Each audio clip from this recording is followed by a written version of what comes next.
Today I'm going to show you how we fix an Onkyo receiver with model number TX-NR616.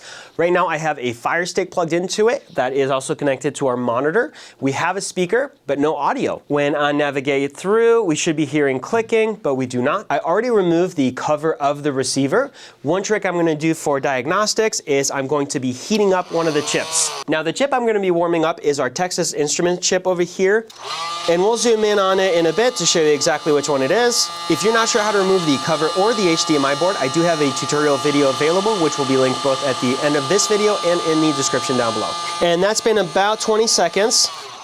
We still don't have audio, so let's go ahead and turn off the receiver. We'll go ahead and turn it back on. Okay. Insurance. We know this isn't a car. All right, and it looks like that fixed it. We now have audio. If I leave the unit to run for more than just a couple minutes, the audio will go out. One way to prove that is I'm going to now freeze that same chip, and our audio immediately went out. The chip in question we heated and cooled is this one right here. Let's take a closer look at this HDMI board at our workbench. Taking a closer look at the chip under our microscope, we can see that it doesn't have any pins on the edges, and that's because it is a BGA type chip, which means it lies on a ball grid array. Now that ball grid array is just a bunch of rows of solder balls that the chip is sitting on top of.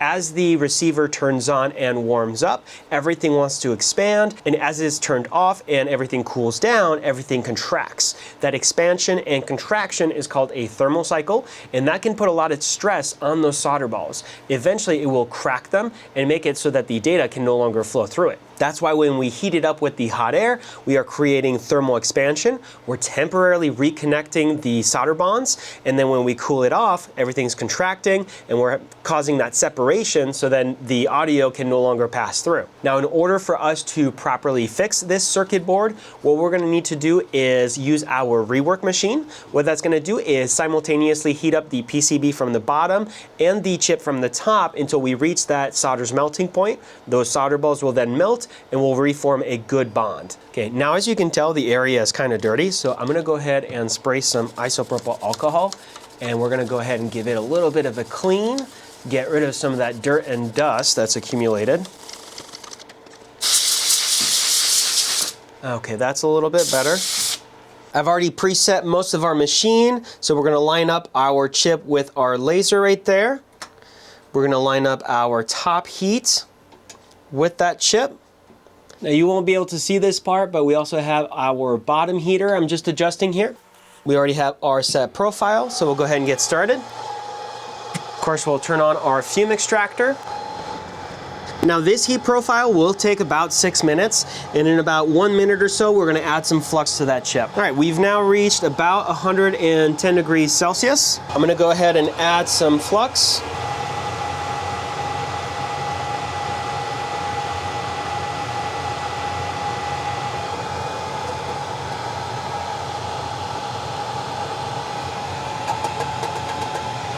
We're getting closer to our final temperatures.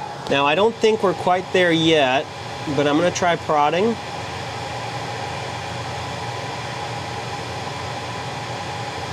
Okay, we're actually getting a little bit of movement. I don't know if you saw that, but I didn't get quite that nice bounce back that I'm expecting, so we're gonna wait a little longer.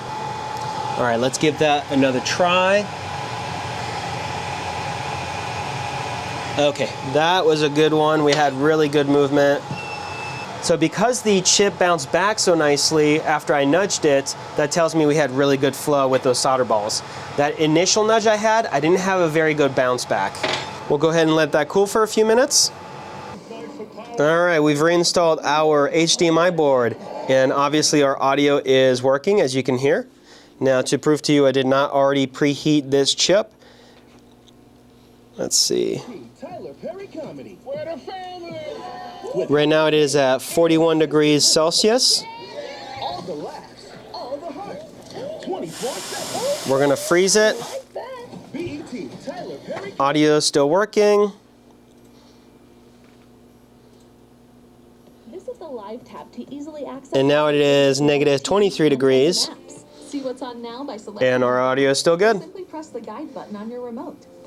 As promised, you can check out the removal video right over there. Otherwise, if you're interested in sending in your HDMI board for us to fix, we do offer flat rate services. They, of course, come with our 1-year warranty. Those are available on our website, which will be linked in the description down below. Otherwise, if you found the video helpful or useful, leave us a like, subscribe for more content, and thank you for watching.